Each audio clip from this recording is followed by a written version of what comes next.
దేశ రాజధాని ఢిల్లీలో గాలి నాణ్యత మళ్లీ పడిపోయింది. కేంద్ర కాలుష్య నియంత్రణ బోర్డు పీసీబీ ప్రకారం రాబోయే రోజుల్లో మరింత క్షీణిస్తుందని పీసీబీ హెచ్చరించింది. రాజధానిలోని అనేక ప్రాంతాల్లో ముఖ్యంగా ఐటీఓ చుట్టూ దట్టమైన పొగమంచు ఆవరించుకుంటోంది. గాలి వేగం గంటకు 10 కిలోమీటర్ల కంటే తక్కువగా పడిపోవడం వల్లే కాలుష్య కారకాలు పేరుకుపోతున్నాయని ఎయిర్ క్వాలిటీ హెచ్చరిక వ్యవస్థ తెలిపింది. మరో 2 రోజుల పాటు గాలి నాణ్యత ఇలాగే పేలవంగానే ఉండబోతుందని తెలిపింది. ఈ నేపథ్యంలో ప్రతిసారి దీపావళి వచ్చి వెళ్లేదాకా ఢిల్లీ ఎన్సీఆర్ లో గాలి నాణ్యత గురించిన ఆందోళన సర్వసాధారణంగా మారింది. ఈ ఏడాది కూడా అదే జరుగుతోంది. మీకు తెలుసా, ఢిల్లీ జనం ఎంత మొండివాళ్ళంటే చలిని తట్టుకోవడానికి కలపను కాల్చకుండా ఉండలేరు. దీపావళి సందర్భంగా బాణాసంచా కాల్చకుండా ఉండలేరు. పక్క రాష్ట్రాల్లోని రైతులు ఎంత చెప్పినా వ్యవసాయ వ్యర్థాలను కాల్చకుండా ఉండలేరు. ఇదే సమయంలో వాతావరణం కూడా ఢిల్లీకి అనుకూలంగా ఉండడం లేదు. దాంతో అక్కడ వాయు కాలుష్యం అనివార్యమైపోతోంది. ప్రభుత్వం ఎంతగా చట్టాలతో బెదిరించినప్పటికీ ఢిల్లీ జనం, చుట్టుపక్కల రాష్ట్రాలలోని రైతులు ఏ మాత్రం రాజీ పడడం లేదు. ఈ విషయంలో చట్టాలను జాంతానాయ్ అంటున్నారు వారు. వీరికి తోడు 2.5 కోట్ల మంది జనం జీవించే ఢిల్లీ నగరంలో 60 లక్షల వాహనాలు నిత్యం రోడ్లపైకి వస్తుంటాయి. వాటి నుంచి వచ్చే పొగను ఆపడం ఎవ్వరి వల్ల కావడం లేదు. గతంలో ఆప్ ముఖ్యమంత్రి కేజ్రీవాల్, ఇప్పుడు ఎన్డీఏ ముఖ్యమంత్రి రేఖా గుప్తా కూడా ఢిల్లీ వాయు కాలుష్యం విషయంలో పెద్దగా సాధించిందేమీ కనపడడం లేదు. అంతా మాటలు చెప్పేవారే, చేతల్లోకి వచ్చేసరికి షరా మామూలుగానే ఉంటుంది. ప్రభుత్వం చేతిలో ఉన్న బ్రహ్మాస్త్రం ఉపయోగించి జనాన్ని ఇళ్లల్లోనే ఉంచేందుకు ఉపయోగిస్తోంది. అయితే బలవంతంగా జనాన్ని ఇళ్లల్లోనే ఉంచేందుకు ప్రణాళికలు రచిస్తోంది.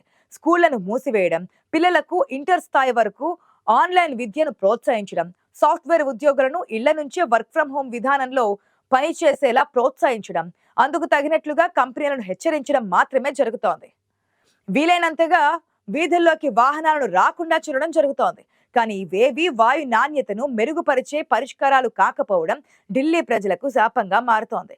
ఈ నిబంధనలు జనం ఇబ్బందులు మరింత పెంచేవిగానే ఉంటున్నాయని స్థానికులు చెబుతున్నారు. పోనీ కృత్రిమ వర్షాలు కురిపించైనా కాలుష్యాలను తగ్గిస్తామనుకుంటే ప్రకృతి కూడా సహకరించడం లేదు. మొన్నటికి మొన్న ఐఐటి వారి సహకారంతో ఆ ప్రయత్నాలు కూడా జరిగాయి. రసాయనాలు చల్లేందుకు సెస్నా విమానాలు కూడా వచ్చాయి. ఒకసారి వర్షం కురిస్తే ఈ కాలుష్యాలు వారం పాటు లేకుండా పోతాయి. ఈ తరహా వర్షం కురిపించాలంటే తడవకు అంటే ఒకసారికి 25 నుంచి 40 కోట్ల వరకు ఖర్చు అవుతోంది. అందుకు కూడా ప్రభుత్వం సిద్ధపడింది. కానీ ఆకాశంలో అందుకు కావాల్సిన హ్యూమిడిటీతో కూడుకున్నటువంటి మేఘాలు ఆవరించకపోవడంతో ఆ ప్రయత్నం విఫలమైందనే చెప్పాలి. ఇదిలా ఉంటే కాలుష్య కోరల్లో కొట్టుమిట్టాడుతున్న దేశ రాజధాని ఢిల్లీలో వాయు నాణ్యత మెరుగుపరిచేందుకు తమ వంతు సాయం అందించేందుకు సిద్ధంగా ఉన్నామని చైనా ముందుకొచ్చింది. భారతదేశంలోని చైనా రాయబార కార్యాలయం ప్రతినిధి యూజింగ్ ఎక్స్ వేదికగా దీనిని ప్రకటించారు. చైనా కూడా ఒకప్పుడు ఇలాగే తీవ్రమైన కాలుష్యంతో ఇబ్బంది పడింది. కానీ వారు తీసుకున్న చర్యలు మంచి ఫలితాలనిచ్చాయి. ప్రస్తుతం బీజింగ్ నగరం కాలుష్యం నుంచి బయటపడింది. ఆ అనుభవాలను భారత్తో పంచుకోవడానికి మేము సిద్ధంగా ఉన్నామని ప్రకటించింది. గతంలో చైనాలో కాలుష్యం ఏ విధంగా ఉండేది, ప్రస్తుతం వాతావరణం ఎలా ఉందనే ఫోటోలను, కాలుష్య నియంత్రణకు చైనా తీసుకుంటున్న చర్యలు పోస్ట్ చేశారు. భారతదేశానికి సహాయం చేయడానికి చైనా చేసిన ప్రతిపాదనతో ఫలితం కనిపించే అవకాశం కూడా ఉంది. వాయు కాలుష్యాన్ని ఎదుర్కోవడంలో బీజింగ్ అనుభవాలను భారత్ తెలుసుకునే అవకాశం ఉంటుంది. గత దశాబ్దంలో చైనా పరిశ్రమలను మార్చడం, వాహన ఉద్గారాలను నియంత్రించడం, స్వచ్ఛమైన ఇంధన వినియోగాన్ని విస్తరించడం వంటి చర్యలను వేగంగా అమలు చేసింది. ఈ చర్యలు బీజింగ్, షాంఘై వంటి నగరాల్లో పొగమంచు స్థాయిలను తగ్గించడంలో కీలకంగా నిలిచాయి. భారత్, చైనా ఒకే విధమైన పట్టణ కాలుష్య సవాళ్లను ఎదుర్కొంటున్నప్పటికీ స్వచ్ఛమైన గాలి సాంకేతికతలు, డేటా మార్పిడి, కర్బన ఉద్గార నియంత్రణ వ్యూహాలపై సహకారం 2 దేశాలకు ప్రయోజనం చేకూరుస్తుందని నిపుణులు భావిస్తున్నారు. కొంతమంది నిపుణులు మాత్రం ఈ ప్రకటనను ఒక దౌత్య సంబంధాలను బలోపేతం చేయడం, పర్యావరణ విషయంలో కలిసి పనిచేయడాన్ని సూచిస్తుందని అంటున్నారు. కానీ ఈ సమస్యను అధిగమించేందుకు చైనా చాలా కఠినమైన నిర్ణయాలు తీసుకుంది. ఎందుకంటే ఢిల్లీ మాదిరిగానే చైనా సైతం తీవ్రమైన కాలుష్యంతో సమస్యలు ఎదుర్కొంది. చైనా రాజధాని బీజింగ్ తో పాటు పలు నగరాలు, పారిశ్రామిక కేంద్రాల్లో కాలుష్యం ప్రపంచ రికార్డులు సృష్టించింది. దాంతో ప్రభుత్వం స్పందించి కాలుష్య నియంత్రణ చర్యలు ముమ్మరం చేయడంతో చైనా నగరాలు కాలుష్యం నుంచి బయటపడ్డాయి. అందుకోసం చైనా గాలి నాణ్యత ప్రమాణాలను నిర్దేశించి వాటిని ఖచ్చితంగా అమలు చేసింది. కాలుష్య నియంత్రణ చర్యలు ఉల్లంఘిస్తే కఠినమైన జరిమానాలు, శిక్షలు విధించింది. దశాబ్ద కాలంగా అనుసరిస్తున్నటువంటి క్లీన్ ఎయిర్ పాలసీ కారణంగా చైనా నగరాలలో గాలి నాణ్యత ప్రపంచవ్యాప్తంగా అత్యంత వేగంగా మెరుగుపడింది. ఇక చైనా తీసుకున్న చర్యల్లో చిన్న, అసమర్థమైనటువంటి బొగ్గు బాయిలర్లను మూసివేయడం, అధిక కాలుష్యం కలిగించే ప్లాంట్లను వేరే చోటికి తరలించడం చేశారు. భారీ పరిశ్రమలు, వాహనాలకు కఠినమైన ఉద్గార ప్రమాణాలను ఏర్పాటు చేశాయి. పవన, సౌర జల విద్యుత్ కేంద్రాలను విస్తరించారు. గాలి నాణ్యతను పర్యవేక్షించడానికి ఉపగ్రహ డేటా రియల్ టైం మానిటరింగ్ వ్యవస్థలను ఏర్పాటు చేశారు. కాలుష్య నియంత్రణ చర్యలు పాటించకపోతే కఠినంగా శిక్షలు, జరిమానాలు అమలు చేశారు. విద్యుత్ వాహనాలు, పవన, సౌర విద్యుత్ ఉత్పత్తిపై భారీగా పెట్టుబడులు పెట్టింది చైనా. వాయు కాలుష్యం తీవ్రంగా ఉన్నప్పుడు కాలుష్యకారక కర్మాగారాలను తాత్కాలికంగా మూసివేసింది. భారత్ కూడా వాయు కాలుష్య నియంత్రణకు ఇదే స్థాయిలో కఠిన చర్యలు తీసుకుంటే పరిస్థితి మారుతుందని నిపుణులు భావిస్తున్నారు.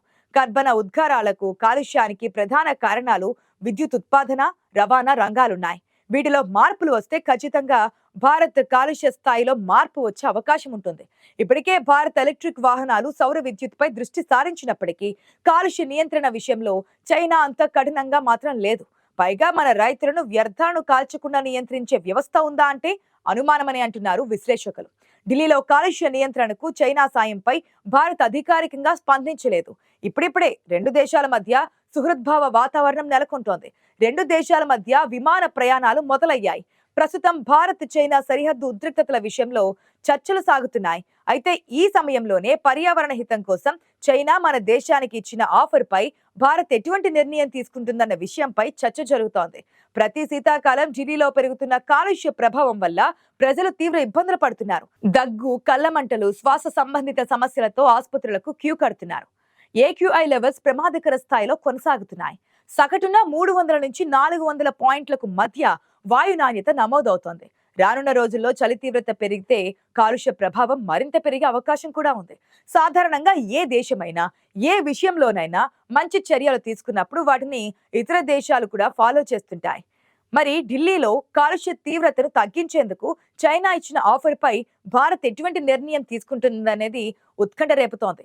మరి భారత్ కూడా చైనా తీసుకున్నంత కఠినమైన నిర్ణయాలు తీసుకుంటుందా, వాటిని అమలు చేస్తుందా అన్నది కీలకంగా ఉంటుంది. ఎందుకంటే మన దేశంలో ప్రతిదీ ఎన్నికల దృష్టితో చూస్తారు. ఏ నిర్ణయం తీసుకుంటే ఓట్ల పరంగా ఎంత నష్టం జరుగుతుందనే నేతల లెక్కలు వేసుకుంటుంటారు. ఇక్కడి కాలుష్యాలకు కారణంగా ఉన్న వర్గాలపై అణచివేత ధోరణి ప్రదర్శిస్తే జరిగే నష్టం భారీగానే ఉంటుంది. మరి మన వాళ్ళు కూడా చైనా అంత కఠినంగా వ్యవహరిస్తారా అన్నది కీలకంగా మారింది. అదే చైనాలో అయితే అక్కడి ప్రభుత్వం తీసుకున్న ప్రత్యేక చర్యలకు ప్రజల నుంచి మద్దతు లభించింది. చైనా విజయాన్ని పరిశీలించి భారతదేశ పరిస్థితులకు, సవాళ్లకు అనుగుణమైన విధానాన్ని రూపొందించి అమలు చేస్తే ఢిల్లీ సహా ఇతర నగరాలలోనూ మంచి ఫలితాలే రావచ్చని అభిప్రాయం వ్యక్తమవుతోంది. లేదంటే మళ్లీ అవే సరీబేసి పద్ధతులు, జనాన్ని ఇళ్లలోనే బంధించే లాక్డౌన్ చర్యలు అనివార్యం కాబోతున్నాయి.